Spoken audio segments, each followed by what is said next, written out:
Okay, welcome to today's show. I have one of the most special episodes for you. I have Brock Pierce here, who, if you don't know, I consider you one of the OGs of cryptocurrency, Bitcoin. He is the chairman of the Bitcoin Foundation.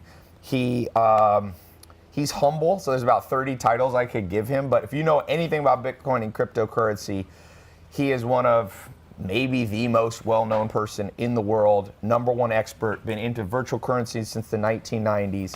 He is the co-founder of Blockchain Capital, which is the biggest crypto blockchain venture fund. He's the co-founder of EOS, which is the largest ICO in history. I did the math. It's probably over $700 million raised. And is it fair to say you're a crypto billionaire? You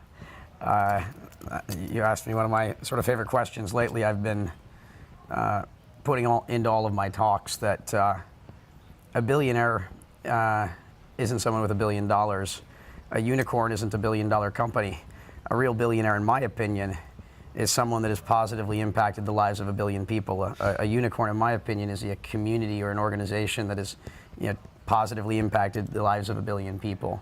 I think one of the, kind of misconceptions and a lot of what's leading to the world in which we live is this kind of misunderstanding of money. Not that money's a bad thing; it's just a tool, but that people spend, a lot of their lives in pursuit of it, thinking it's going to make them happier and it's going to provide them with something they need.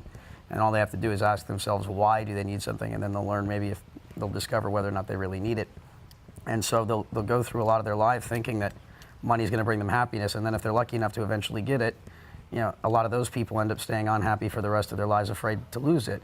Right. Because it's all about being in the present and living in the now. And in the now, you don't need very much. And so I think, as people are thinking about money, and clearly, we're attempting to reinvent it. So right. The old adages of like money is power, that paradigm is going to come to an end, and it's going to be technology is power and consciousness is power and all sorts of interesting changes to come. So if you're watching, my target audience in this conversation, he's jetting to Colombia. He's speaking at the #1 Bitcoin talk conference at all South America. So I want to get as much, I want to respect your time because you're a super busy guy. I got back into LA this morning. He got in this morning. We were supposed to meet up on Friday, and it was like we might have to helicopter him in and da-da-da. And I was like, all right, let's put it off to today. So for people not familiar completely with cryptocurrency, blockchain, Bitcoin, in one sentence, if I have to explain to somebody what Bitcoin and cryptocurrency is, what do you say to them in a 1 or 2 sentences? Well, I mean, the funny answer is that it's magic internet money. But there you go, magic internet money. But no, it represents something far greater than that, and that is that it's a monetary system that is based on math and cryptography. And it's open source and it's transparent, so it's governed on a peer-to-peer basis. So it's a system that can't be corrupted, it can't be cheated. It's a system kind of for the people. Do you think, big picture, there is a potential that Bitcoin, cryptocurrencies, blockchain will take down the Federal Reserve, US dollars, pounds, euros? Can you see that in a world in 20 years? Or does it compete? I think that there's uses for both, and what Bitcoin isn't a currency. It's not a transactional currency. It's far too expensive to do transactions. What it is it's a store of value, meaning you're better off thinking of it as gold 2.0 or digital gold. And when you think about it from that perspective, you have to ask yourself about the history of money. And so for the last 5,000 years, the primary form of money was precious metals, gold, silver, and copper. Yes. And those three, after 95,000 years of experimenting with everything, were selected because they had specific attributes. It was sufficiently scarce so that you didn't need a truckload of it to buy a loaf of bread. You can transport it. It had to be malleable. You got to be able to take it apart, put it back together again. It had to be fungible, like diamonds. It has to all be the same. It can't, like diamonds. Non-spoilable. You wouldn't want to put it in a safe, go get it in a year, and it's rotten. Right. So these precious metals have very specific attributes. Bitcoin possesses all of those attributes, except for it's a lot better at all of them. And the other big difference is gold is physical. Bitcoin is intangible, and the intangibility is a positive trait because you can send it from anywhere in the world instantaneously, and it's just, gold actually, it's easier to club you and take it off you. Yeah, PayPal, Western Union may be a thing of the past.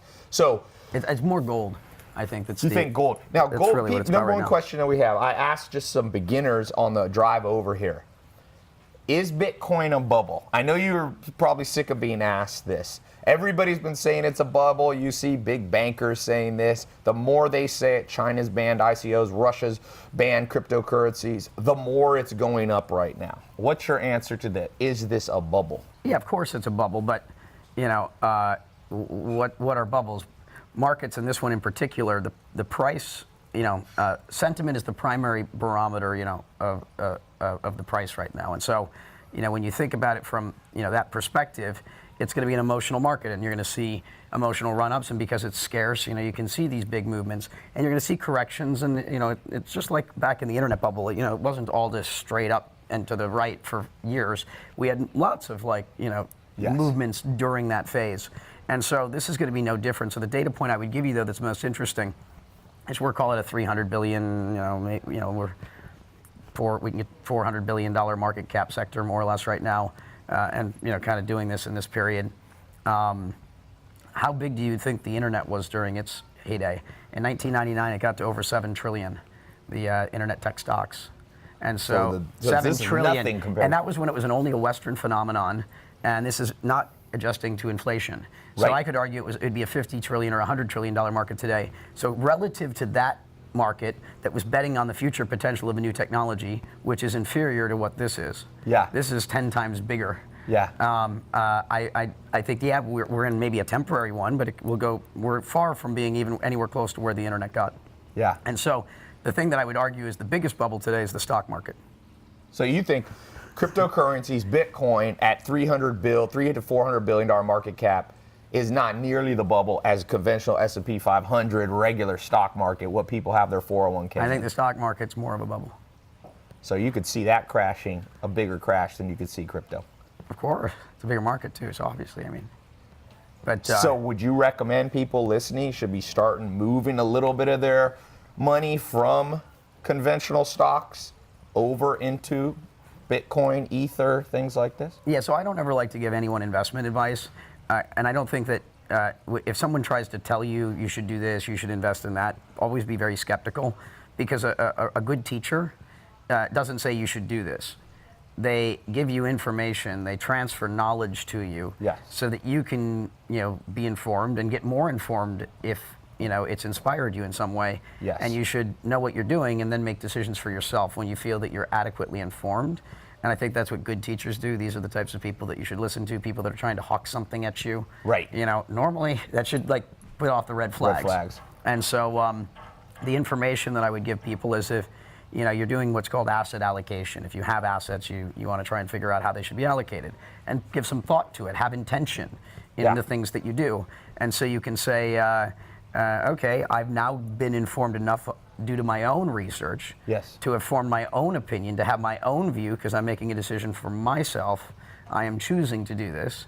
Once you've done that, you say, how much do I want to allocate? And that's going to be a matter of what level of knowledge you have and what level of conviction you have. Right. You know, your prediction of the future. And you might say, I want 1% of my assets in something like this. You might say, I want more. Right. You know, I'm more or less mostly in blockchain and crypto-related assets and real estate. Yep. That's where you put your money, either in crypto Real estate's my or edge. real estate. So real estate is your physical asset that if something happens, you know you're balanced out here. Well, no, well, I think the real estate market's interesting because it's undervalued, hugely undervalued, because it's the second largest asset class, and it doesn't have a matching engine or an order book. It's still running on real estate agents and, like, you know, I mean, talk about some draconian infrastructure.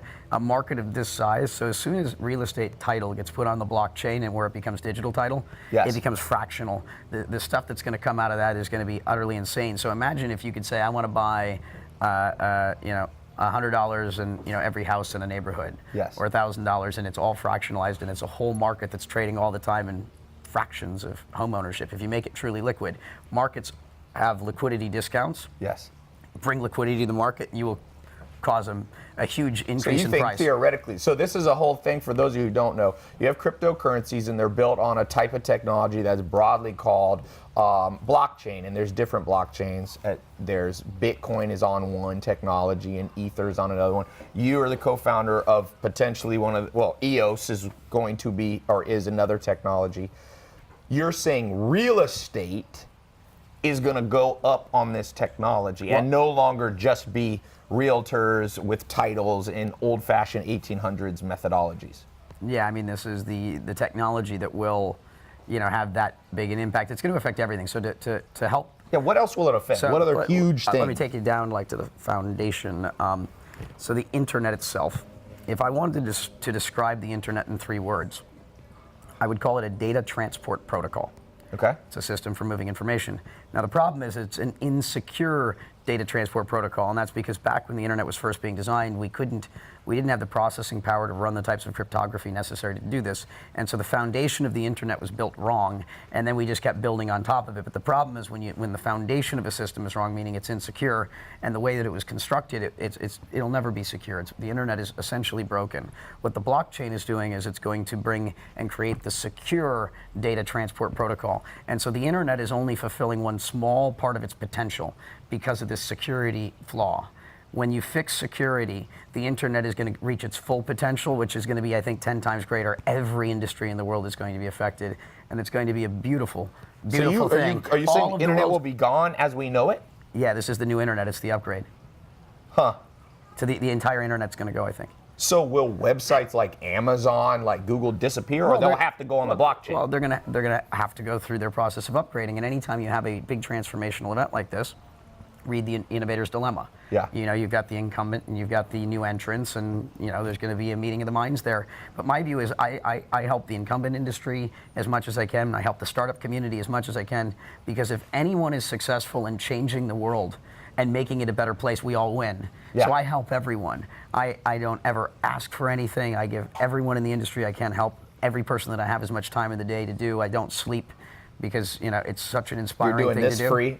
Thank you for that. I believe we have an incredible opportunity here to make the world a better place. Yeah. And back to that being a billionaire, this is the opportunity to be a real billionaire. And when you start to understand what's going to happen in the world, you eventually wake up and you go, wow, what I'm working on right now isn't going to matter in a little while. And then people, all of a sudden, I'm watching it happen in droves all over the world. Once they come to this realization, it's like they can't get up and live the life that they had anymore because it's no longer inspiring. Yeah. Because they realize that whole system's going to change, and now all of a sudden they're like, okay, I've got to go really rethink everything I'm doing. And it may stay in that same industry using those same skills they have, Yes. but be the one to do it. And that can be at the incumbents level, that can be at the startup level. When he says incumbents, we're talking corporations, Yeah, the big large companies. companies. Yeah, and the big companies are going to also drive a lot of progress too. So these big banks, should they be scared? I mean, some of these banks are hiring huge groups of crypto, Bitcoin, blockchain people to come in and consult with them, whether they be funds, whether they be banks. Do you think they should be scared? I think they're doing the right thing. I mean, the analogy I like to use is we used to make our phone calls over twisted copper wires. Yes. And one day it switched to voice over IP, and everyone said, hey, this is going to be the end of the telcos. And No, the telecom industry became the biggest beneficiary of the technology, massively cutting their costs in their middle and the back offices. And the banks are going to do the same thing. They're smart. Yeah. They can benefit greatly from this technology. And when I was asked by banks early on in the space, because I did a lot of introducing the ideas to them, they'd ask me, is this going to be good or bad for my business? Yes. I said, it's going to be both.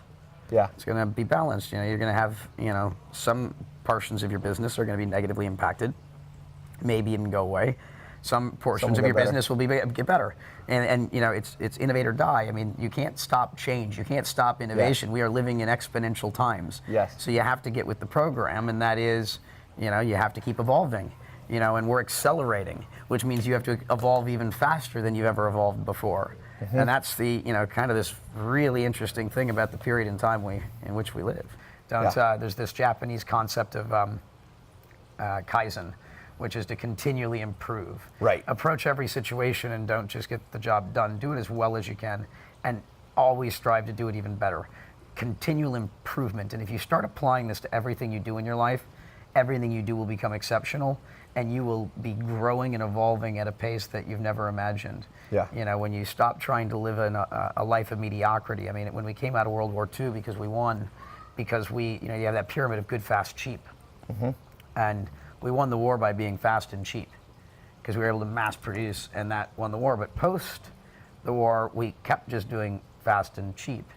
And we've basically started to build, we live in a world of mediocrity, where people are not making things incredibly well. We don't need to be fast anymore. We can be, good and, where we can be good and fast, but it won't be cheap. I mean, we can make it good. It should always the Japanese rose up. It should always be good. And there's this other Japanese concept of ikigai, which is when you figure out what you love, what you're passionate about, what you're good at, where you got the skills. I'm never going to be the NBA player, figure out what you're actually good at too. And then figure out, what the world needs. In the center of that is what you're good at, the ikigai, what the world needs, and what you love. Yeah. And in the center of that is what you'll find is your ikigai. That's your purpose. And what's your ikigai? We've got multiple. I call them superpowers as well. And so the superpower that I'm using most right now is I know how to take complex ideas and distill them down into words that are generally easy for people to understand. I make my objective being able to teach a child. Yeah. And if you can do that, you've started to hopefully master a skill. And as the Japanese do, it's about mastery. It's an ikigai is how you get to this point. And so I'm a storyteller, which makes me an evangelist, a first follower of Satoshi and the many other great creators like Vitalik and Dan Larimer and Gavin Wood and many others. There's a lot of incredible engineers, incredible cryptographers, people that are making the code that's going to change the world. And I just try to support these people that are operating with from a place of good intention. And so my purpose though is everything in my life, from digital currency to everything I've done, kind of just uniquely positioned me to obviously do well in this. Because you've been in virtual currency since when? 90s? 99, yeah. What virtual currency was back then? It was gaming. So I was a teenager, and I was a kind of a pro-ish gamer. I mean, he was also, a lot of you will remember him from Mighty Ducks. So he's also a child actor. We didn't put that in the, just a lot of people know that. Yeah, oh good, it doesn't. I'm So still. I'm still an actor. I just don't do scripted things anymore. That's right. You're the modern reality actor. The world is but a stage. Yeah. You don't stop performing once you become a performer. You don't stop using your superpowers. Once you've developed them, they become part of. Well, now you're using it for more powerful purpose. They become part of your toolkit of things. I mean, you just keep learning, and you just Kaizen everything, and you just keep showing up and give everything your best. So yeah, the gaming stuff. 99 is collectible card games online, and so I was becoming the main trader, and I called it and then seller, and I called the game company. I'm like, I'd like to buy your virtual packs of cards. Think Pokemon or Magic the Gathering, and I said like comic book shops do or baseball card stores. And I said that's what they do in the analog world. They're like, oh yeah, that makes sense. And so I did that first deal, and a small game that never got more than 5,000 users. But then I came back when the first MMORPGs were emerging, Ultima Online and EverQuest. And then I built the whole sort of market for that, and I built up, to buy and sell the digital currencies in games like World of Warcraft and Second Life, and I became the primary market maker for the world's digital economies or virtual economies, and I built up a supply chain of 400,000 people in China in my early 20s that were playing games professionally to mine digital currency. I did tens of billions of dollars of business, lived all over the world. Hong Kong, Shanghai, Beijing. We met probably 10 years ago through a mutual friend who was in Tiger 21, which is an investment group that you were in. And we went to dinner, and then we reconnected almost a decade later. When did you start with cryptocurrencies as we know it, the Bitcoins? So I got familiar, not as well probably as I should have, very early on. But it wasn't until 2012 where, because when I was first approached and asked what my opinion was, I was like, Bitcoin, this or something like it is the future. I just don't know if the future is now or 25 years from now. Right. Market timing is something that I try to be, aware of, because that's kind of the main thing you got to get right. Yeah. It's not hard to see the future. Getting the timing right is the hardest part. And so I got in full time in 2012. That's when I said, hey, the future's now. Yeah. And I'm Good time to Done get a lot- it. done a lot of Let me things ask you a practical question because Zach is here. His uncle was given about $1,000 worth of Bitcoin. I don't know, a couple years ago. It's probably worth 500 grand, and he cannot access it because he can't remember how to get to it. What do people know? This is a lesson on security, remembering your hash, or 10 words. This is why you have backups. Yes, you need to write So these things down. how do you think a beginner, what do they need to know? Well, in this specific case, does he know what wallet he had? Probably. We will find out. Yeah, but let's start. It's an investigation. What does he remember? Was he using a blockchain.info wallet? Did he have a Coinbase account? Try to figure out what that is. Go through his emails, see if there's any I think we calculated it's worth 500 grand. Any account registered to that email address, and with a little bit of research, you may find that the answer is there. Well, let's talk preemptively for someone who doesn't want this to happen to them. How do you? What's the basics of storing everything? Yeah. So when you set up, it's security is having two-factor authentication. Make sure that you've enabled that. Use a Google two-factor authenticator. You for use everything. the Google app. That's the better than SMS or anything like that. Definitely don't use SMS. SMS is not secure for anything. Never use SMS again. Google Authenticator is the easiest. It's an best app thing. you download and it changes and gives you new codes all the time. So make sure you got to get the basics of security right. In the new world, security is important because we now have secure systems, but it does require learning a new skill. And it just was like, having that on your learning phone? to use email for the first time. It's just a new skill, and it's going to serve you well. So put a little time into it because it's important. And so, get the two-factor authentication stuff figured out. Do not use SMS. And then when you open up a wallet, it normally has a passphrase, something of that nature, or you're going to get the two-factor auth, QR codes, or whatever it might be. Make sure you get those numbers and things. Store it down on a piece of paper. Would you do it on a piece of paper? Put it on a piece of paper. Put it in a safe. In a safe in your house. Yeah, you don't want to save it as a photo or a screen capture because if someone hacks into your photos, you don't want those things. What about something like LastPass? Not for something like this. I mean, I wouldn't use your private keys there unless it's a small account for convenience. If it's an inconsequential amount of money to you, then take what Piece of paper. If you want to do things well, just make sure you store that, put it offline, and if ever you have a problem, you've got redundancy. Yeah. And that's why I say have multiple of the hardware keys. Yes. Have one in a backup. So everything you're doing here, Have you redundancy. want something offline and multiple places, especially if you have a lot of money, because that's a nightmare. What percentage? I've read a percentage of crypto Bitcoin that people can't access. It's a large amount that people have forgotten where they put it. Yeah, it's a large amount. I mean, Tens of millions, probably maybe 10%. No, it's hundreds of millions of dollars. no, billions. No, yeah. Billion. Oh man. I read an article. I got to ask you this. It came out today, theorizing that Elon Musk is the man of mystery behind Bitcoin. You don't have to say, you may know a lot more than you can say here on camera. Any comment on that? I've never, Elon is obviously doing some of the most extraordinary things in the world. I mean, he's kind of like the entrepreneur of the world, kind of the man in being an inspiration, doing like the most challenging, out there, dream big, and remember there is no ceiling. It's all blue sky above you. Yeah. Anything you dream, anything you can imagine, you can do. Yeah. The power is within you. Yes. If you, go from they me to, accept it. go from me Bitcoin, to Tesla. we. Yeah, and so you can buy a Tesla with. I mean, doing what he's done for electric cars. Look at what he's doing for solar. Look at what he's doing for space, and and now look at what he's doing with hyperloops and boring. I mean, he's the man. But I can't see that has any possibility of.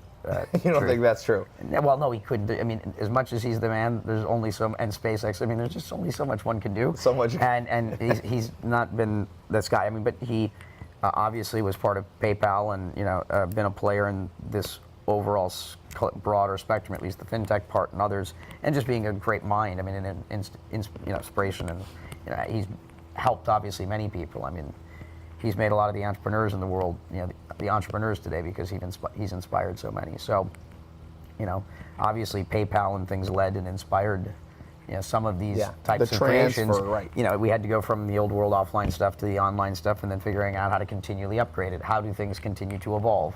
Yeah. Let me ask you this. One of the questions, I did this poll on the way over here. What coins, there's so many, there's thousands, there's the main coins, the Bitcoin, the ETH, the Litecoin, Bitcoin Cash. Are there other coins people should be watching? Do you see, is there going to be a world where there's 1 million coins? Every corporation, Apple will have a coin here, every place you use. For a beginning investor, let's start with this and then go big picture. For a beginning investor, would you recommend that wants to put, let's say, $10,000 into crypto? Do you recommend a little bit of that into the main coins that have liquidity and then some of the alternative coins? Well, I'd say don't invest in anything you don't understand. And so start with the big coins, because those are the ones with the most liquidity, they're the safest, and just work your way down the list. Go to CoinMarketCap or CoinCap or any of these sites and start at number 1 and just work your way down from coin number 1, 3, 5, 10.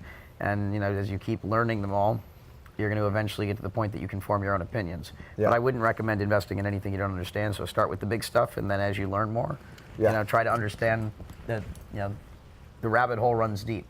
So just keep kind of learning, and you'll see amazing things emerging before your eyys. Do you think people should trade coins actively? I see people there, whether if you think you're a trader, if you're a Wall Street trader and that's your competency, I don't trade, but if if that's what you do, I can see it. If you know how to make algorithms, if you're a quant or whatever, if you're good at it, there is obviously money to be made, lots of money to be made in this space. Yeah. I don't like trading because when I get involved in a project or I get behind a project, I want to be fully in support of it, and to trade it is actually to kind of short the project that you believe in. Yeah. Because I can make a couple extra bucks by writing it down and actually causing it to go down more because I added to Yes. the You were negative selling pressure. yeah. I was selling into the market, and certainly as someone of influence, I don't want to be doing that.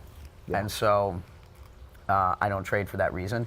But I don't judge others for doing what they do. If that's your talent, do what you do. Yeah. But I want to be behind a project until I'm not. What do you think of Ethereum? I love Ethereum. I've been a huge supporter of Ethereum. I'm friends with, very good friends with most of the founders. My firm was the first to invest in an Ethereum, venture deal. I've been, I'm one of the founding board members of Mastercoin, which was the early iteration of kind of what Ethereum in some ways evolved into. We did the first ICO in June of 2013. I'm a huge fan. I mean, Vitalik and Ethereum has done more for, the market in the last couple of years than anyone. So for people listening that other than Bitcoin, and Ethereum has done other things to expand the market. More use cases. Than right, the smart Bitcoin. contracts, Bitcoin Cash, Bitcoin Gold, the classic. Someone listening that doesn't understand that, you're a master of making complicated things simple. How do you make that simple for people? People are going, what the heck do I buy? Was Bitcoin Cash? Is this what? Forking. Forking is good. Forking is evolution. We're all here because of forking. We are a fork of our parents' DNA. And forks are generally consensual. And for that reason, they're generally good. But then you have contentious forks. And it's the contentious forks that, create, a lot of the problems, because you have a big disagreement in a community. And that contentious fork, watching it because it's open source, you get to see how the sausage is made is messy. And it sometimes leads to extinction, but that's sometimes progress too. I support all the forks where the people behind it are operating from a place of good intention. They're multivariate splits, and if the community wants to split, so be it. If you own any of these fork tokens and you don't have a strong opinion, I would highly recommend you don't sell them, unless you have an informed opinion, because you don't know if Bitcoin Cash could be the winner.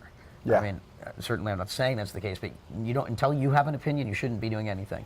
Hold your tokens till you know.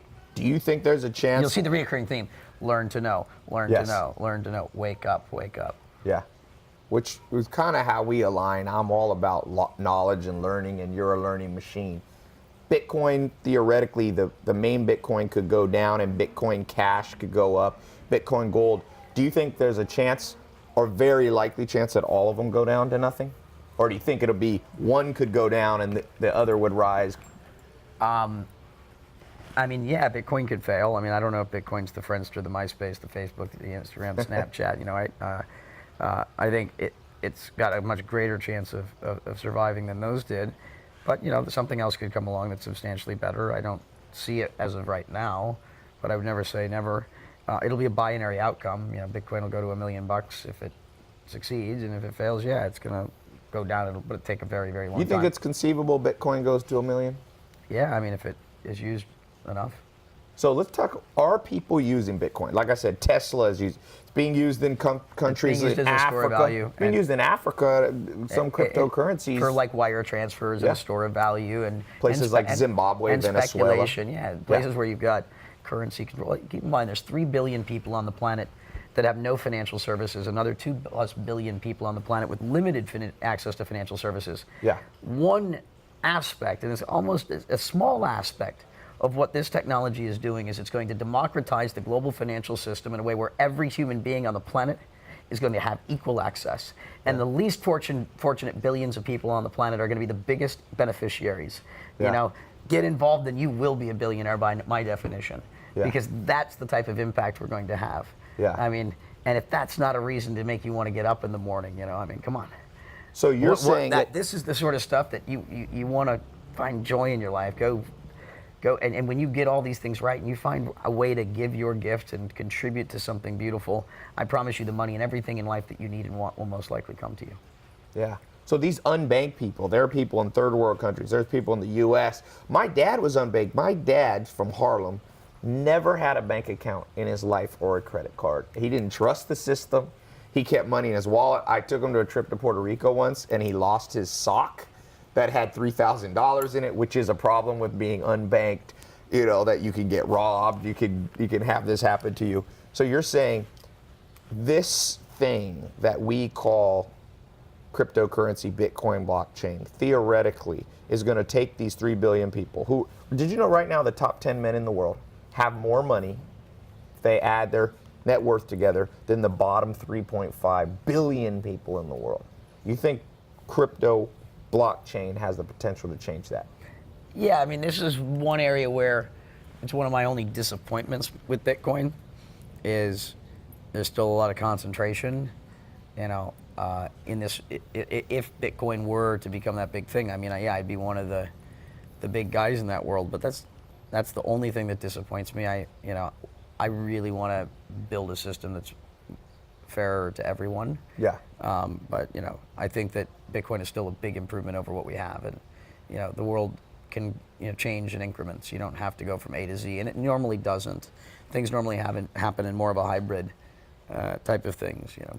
Yeah. Evolution goes through Goes and phases, goes. yeah, as you continually upgrade, leveling up. I'd like to think of life as kind of like a video game. People ask me, is it too late to get in? Bitcoin shot to 11,000 not too long ago. It was at 4,000, and people go, is it too late? Oh, it's if anything, you're too early. Really? I wouldn't say you're too late. It's called don't get fear of missing out syndrome. Don't feel the need to just dive in. Yeah. Make sure you know what you're doing. Yeah. Don't rush in. And what I always tell people is, like when I'm giving talks these days, I'm like, hey, if you want to pitch me, don't walk up to me and just pitch me your deal. Don't just walk up to me and like treat me like a street salesman trying to hawk me a watch. You know, hawk a watch. You know, that's not like how you, or tell me you can make me a bunch of money.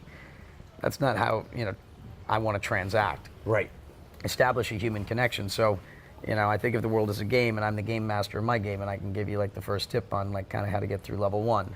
You know, level 1 is don't start out as the first thing you do, pitch me. Don't, you know, just walk up and be rude and interrupt someone else that's in the middle of something talking because you want immediate attention. You know, don't be a person that's like, what do you do when you're at an event? You know, all of those things are basically saying, what can you give me? Yeah. You know, that's people that are just basically going around entitled and just trying to take from everyone versus doing what you're supposed to be doing. So you fail like right out the gate. You know, if you pitch me, it's like dying like the first press of the button in Flappy Birds. You know, Most people do that too. And so if you walk up to me and you're like, yeah, they do, and that's why I don't invest. But I'm telling them now, this is a good lesson. I'm teaching you, I'm giving you the cheat codes to, you know, kind of my game anyway. And this game is probably true for lots of other people. whether they've thought it through and gamified it in their minds. It's a practice they probably already put in place. I mean, no one wants to just have someone in their face hawking you a deal. It's just not interesting to any of us. So instead, like if you get a Burning Man, come up to me and tell me you're a burner, boom, you just skip to like level 10. If you want to talk to Brock, first definitely go to Burning Man. I can tell you that. I'm always burning. You and your wife have gotten married at Burning Man how many years in a row? Remarried, or what is it? We got married once there 2 burns ago. Okay. This year we got married in Ibiza. Oh, okay. We get married every year, but it's a different place. So it's not always at Burning Man. What's the idea there? Is it redoing your vows? Is it just... It's called, I think it's always fun to celebrate. And so it's just another reason to party. It's a reason to throw an event to celebrate love, and it's for your friends more than anything else. And And you bought a place in Ibiza. What is it? A farm? Yeah. Is it one of the big? You told me it's 60 acres. So 60 acres. We're building something magical out there. I'm working on also building a kind of a city, a big city somewhere else. Will you say where it is or not yet? A city, yeah, I can say. Puerto Rico, the 51st state with like 180 billion in debt, 35% unemployment, and now a hurricane hits. I mean, it's devastating what's happened there. Yeah. I'm moving right now. Really? I'm going to be moving down there with a bunch of my friends shortly, because it might just be temporary for a moment, but I want to go roll up my sleeves and get some work done down there and help out. I think those people need our help, and I think that we're capable of so much. Yeah, and it's almost become a blank slate now. Yeah, and so in these times of crisis, the phoenix can rise sort of from the ashes. You can, when you experience great loss, it creates an opportunity to upgrade, but where you can make these giant quantum leaps of upgrades, because you basically lost everything, and so you have to start over. And when you have to start over from scratch, you would do it very differently. Yeah. Than if you have this big thing that's kind of been, building on top of itself for ages and ages. Yeah. So, in this horrible event that's occurred, there will be a great opportunity that emerges, and I want to be a part of helping the Puerto Rican people, helping, people that are in need. I'm here on this planet to live in service to humanity. I see an opportunity to make a difference in the world, and I'm devoting my life to these types of things. And I'm an American, and I love my country. I don't love everything, but I feel incredibly blessed to have been born here and to be given the opportunities to be where I am sitting here today with you, and eternally grateful. Thank you. I'm glad that we've reconnected and been spending time together. Yeah. You do great things. I love who you are, and I love what you're doing in the world. Getting the word out and sharing the knowledge and the wisdom in ways that you can connect with the masses is a wonderful thing. You have one of those incredibly important roles and great responsibilities, and from what I see, you're doing great work. I commend you. Well, I appreciate that. I'm trying to. This is the next thing that I think needs to get out there, and one of the things that people are asking me is, these ICOs. You've done the biggest one, right? Aren't you isn't EOS the biggest by far? I think that's what they say. Brock's humble, but it is the biggest because nothing's done over 500 million, and you're not even done because it goes to what, May or something of 2018? June 1st. June 1st. So. Do you know what the logo is? No. Oh yeah, you showed me. It's the chestahedron. It's the sacred geometry of the heart. Yeah. You actually, he was nice enough to give me. I have it. You gave me a necklace. Thank you for that, by the way. Are most ICOs scams? I wouldn't say most of them are scams. There are a lot of scams. Anytime you get this big of an asymmetry of information where the difference between the people that have the knowledge and those that don't is so great, every cockroach and kind of scumbag comes out there, which is why I keep telling you, don't invest in things you don't understand. Yeah. You can't get scammed if you don't invest in things you don't understand. But there are ICOs you think that are solid. Yeah, of course. Yeah. Like all things, there are good deals and there are bad deals. And you need to do your research, and that's why don't invest in things you don't understand. You can't get scammed if you know what you're doing. Yeah. So make sure you learn to know. Yeah. Knowledge first. Get the knowledge first before you act. Don't rush in and let someone tell you what to do. What about entrepreneurs Think for that yourself. want to take responsibility for your life? What about entrepreneurs that want to raise capital? I think it's fantastic. You think an ICO could be for them? So the ICO is basically, on Ethereum, the ICO is essentially replacing most of venture capital. Yes. It's bigger than, what's the number? We're crushing it. We're over $3 billion. I mean, we're doing like 4 or 5 times what the early stage venture is right now. I mean, this is going to crush it all. It's going to crush it. The world's changing. So if somebody, and there's an opportunity to get involved. You know, if you're interested in, you know, building the city of the future, you know, get to Puerto Rico and some, you know, but I mean, be a master and be ready to like roll up your sleeves and build. We're gonna. I might come down. I'm Puerto Rican. We'll roll up our sleeves. Yeah. You know, we're burners. We're guys that can build cities. Yeah. In the middle of desert. Yeah. We can do things that very few people in the world can do, and you know, why not go down there and construct something awesome that creates all sorts of opportunity for the Puerto Rican people? Yeah. You know, to support the Puerto Rican people and any of the indigenous tribes and old ways of being, and making sure that they have the freedoms that they need to, you know, still be respected. Yeah. You know, with things like Standing Rock and such going on today. I'm spending a lot of time thinking about the indigenous tribes. Most of the world's resources, most of the world's, you know, minerals and water and things that we need to survive are on the lands of the indigenous people. And we think in our big cities that, you know, we're somehow superior, and that you have these people that have old ways of being that are just incredibly beautiful. Yeah. Colombia too, where you're going. In all of these places, such people that have been doing this for so long and doing it so well, that because it looks primitive to us, because we don't understand their ways, and they've learned how to live in harmony, you know, they kind of have had their avatar sort of, that's where they are.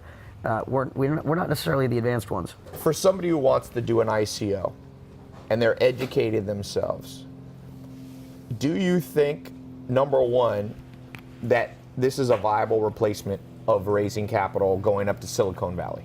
You answer this yes. Absolutely. Absolutely. So number two, do you raise outside of the U.S.? Because the U.S., the SEC is coming down. I know you guys did. I think EOS is outside the U.S., right? You've excluded everybody. Yeah, we don't even. We all don't Americans. talk about the token sale in the U.S. Yes, we exclude the U.S. I mean, but we do encourage U.S. developers to build on EOS. You don't need the token to be able to use the software. Yes. The software is an open source software available to everyone. So we encourage people. Do you recommend most people do that, raise outside of the U.S. if you're doing it? I mean, I love my country, but our regulations are the most complex, and the risks of making a mistake are really high. Yes. And so, I did it with the BCAP deal, but I generally don't recommend it, because the U.S. is where most of your risk comes from, but only a small amount of your capital. Are you willing to leave some money on the table, you know, to sleep better at night? Yeah. And it's not that you would do anything wrong. I think most of the well-intended ICOs are doing this to the best of their abilities, and they're being as thoughtful as they can be, but the risks are high. Yeah. So it's, you know, you have to make that decision for yourself. I encourage people to do the U.S. if, you know, they are doing it correctly and they're properly legally advised. But, you know, if you're doing the U.S., really know what you're doing. Yeah. The risks of getting it wrong are, you know, severe. Yeah. It's no joke. Yeah, the SEC the is orange, not. I know the orange is the new black and all. I know I wouldn't look good in that color, and I don't do anything bad. I look at everything I do, and I try to also look at it in the future with the benefit of hindsight. If things go certain ways where, even though I didn't do anything wrong, it could eventually look bad because some sort of set. I try to think through all of the possibilities. Yeah. Because, you know, I just don't ever want to do something that could be perceived as bad, and it's hard. Would you do it as a utility token? Versus, because you have to securitize it. So in general, do you think people should be trying to do utility tokens? I mean, it depends on your token. Each token sale is different, each market is different, and you have to look at each deal on, you know, it's kind of individual basis. Yes. And so you have to ask yourself, this is community building.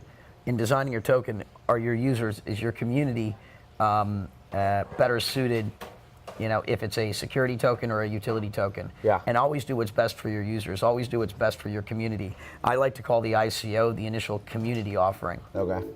Not just the initial coin. Yeah. So you think in general there's a little bit too much greed right now? Yeah, but this is what happens when you get in these emotional cycles. And you need that greed though to get people in. Yeah, it's driving growth. I mean, these are the cycles of things. You know, This is how it goes. Yeah.